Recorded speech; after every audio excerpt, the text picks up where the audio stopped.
السلام علیکم گائز، میں ہوں بزم آزاد اور یہ ہیں زندگی زہرا۔ تمام مومنین اور مومنات کو ہم سب کا بہت دل سے سلام اور دعا سب کے لیے۔ آج کل جو دنیا کے نقشے پہ ہو رہا ہے وہ سب جانتے ہیں، کوئی اس سے باخبر نہیں ہے، اور اس کے کیا رد عمل نظر آ رہے ہیں وہ بھی سب کو پتہ ہے، اور یہ کیوں ہو رہا ہے، کون کر رہا ہے، کون کروا رہا ہے، یہ بھی سب جانتے ہیں۔ میڈیا نے پوری دنیا کو ایک پیج پہ لا کے رکھ دیا اور فاصلوں کو ختم کر دیا۔ آپ ایک کلک پر بیٹھ کے پوری دنیا کی خبریں، ویڈیو، لائیو سب کچھ دیکھ سکتے ہیں۔ کوئی کچھ نہیں چھپا سکتا آج کے دور میں، اس لیے سب جانتے ہیں کہ کون حق میں تھا اور کون باطل تھا، کون سچا تھا اور کون جھوٹا تھا، کون شہید ہونے کے قابل تھا اور کون ذلت و خواری کی موت کے قابل ہے۔ اس لیے آج ہم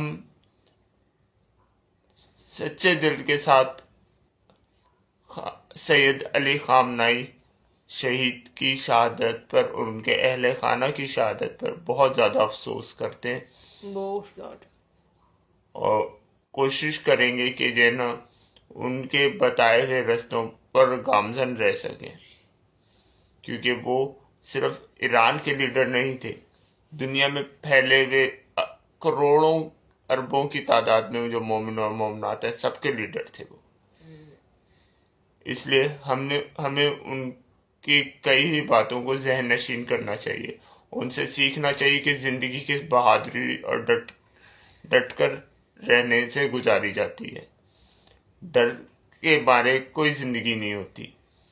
وہ کہتے تھے کہ آنے والی نسلیں اپنے بچوں کو بتائیں گی کہ ایک 86 سال کا بوڑھا تھا جس نے یورپ، امریکہ اور اسرائیل کی ناک میں دم کیا ہوا تھا، اور ان کو ایک انسان سے اتنا خوف آتا تھا کہ انہوں نے اپنے سارے بیڑوں کے میزائل وغیرہ سب کچھ ان پہ داغ دیے کہ کسی طرح یہ رستے سے ہٹ جائے۔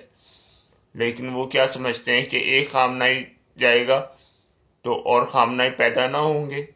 وہ تو اپنے اداروں کے ذریعے ہزاروں خامنہئی پہلے ہی پیدا کر چکے تھے، اور اب وہ خامنہئی مل کے وہی کام کریں گے انشاءاللہ جو خامنہئی صاحب کر رہے تھے۔ اور میری دعا ہے اللہ تعالیٰ ایران کو اور تمام امت مسلمہ کو اور تمام شیعہ قوموں کو سلامتی دے، اور ایران کو باطل کے خلاف ڈٹ کر کھڑا رہنے کی طاقت دے، اور اس کو اپنے آپ کو صحیح ثابت کرنے کی طاقت دے، اور اس دشمن کا منہ توڑ جواب دینے کی طاقت دے، اور امریکہ اور اسرائیل کو تباہ و برباد فرما دے۔ اور دنیا کی ایک ہو گئے۔ ہاں، اور اس وقت ضرورت بھی اسی چیز کی ہے کہ ہم اپنے آپس کے جھگڑے بھول کے اسرائیل اور امریکہ کے خلاف کھڑے ہوں اور آواز بلند کریں، انٹرنیٹ کے تھرو، واکس کے تھرو، پرامن احتجاج کے تھرو، اور امریکہ اور اسرائیل کی بنائی ہوئی چیزوں کے بائیکاٹ کے تھرو۔ اگر ہم یہ کریں گے تو ہم سچے مسلمان ہوں گے، کیونکہ وہ مسلمان کے علاوہ شیعہ تھے، لیکن جو لوگ امریکہ کے حق میں ہیں انہیں یہ سوچنا چاہیے کہ امریکہ کبھی بھی مسلمانوں کے حق میں نہیں تھا، نہ ہے۔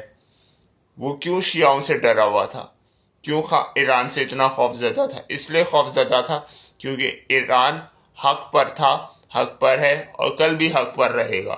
تو ہم کم سے کم ایران جیسے نہیں بن سکتے تو کم سے کم مسلمان جیسے تو بن کے دکھائیں، امریکہ کو بتائیں کہ ہم مسلمان یہ ہیں، ہم مسلمان اس طرح کھلے ہاتھ میں نہیں ہیں کہ کوئی بھی ہمیں وہ مٹھی میں پکڑ کے دبا دے گا۔ ہم وہ قوت بن کے دکھائیں جو ایران کی طرح ان کے جواب کا منہ توڑ جواب دے سکیں۔ یا تو میں نے دنیا میں زندگی میں نے دو ہی لیڈر دیکھے جنہوں نے امریکہ کو منہ توڑ جواب دیا، یا تو عمران خان تھا یا پھر خامنہئی صاحب ہیں۔ اس کے علاوہ مجھے کوئی دنیا کے نقشے پر ایسا لیڈر نظر نہیں آیا جو ان کے منہ پہ منہ رکھ کے جواب دے سکے. ان کے منہ پہ ایسا تماچا مارا خامنہ ای صاحب نے کہ دنیا سختے میں آ چکی ہے. وہ سوچ رہی ہے ایک 86 سال کے بوڑھے نے دنیا کا نقشہ ہی بدل کے رکھ دیا. 3 آدمی میں گولیاں چلنی ہیں. ہاں یہ اسی چیز کا رد عمل ہے جو کراچی میں حالات ہو رہے ہیں. یہ کیوں ہو رہے؟ امریکہ کے خلاف احتجاج کیا جا رہا ہے اور اس کو دبانے کے لیے کتنے معصوم جانوں کو شہید کیا جا رہا ہے. یہ بہت غلط ہو رہا ہے.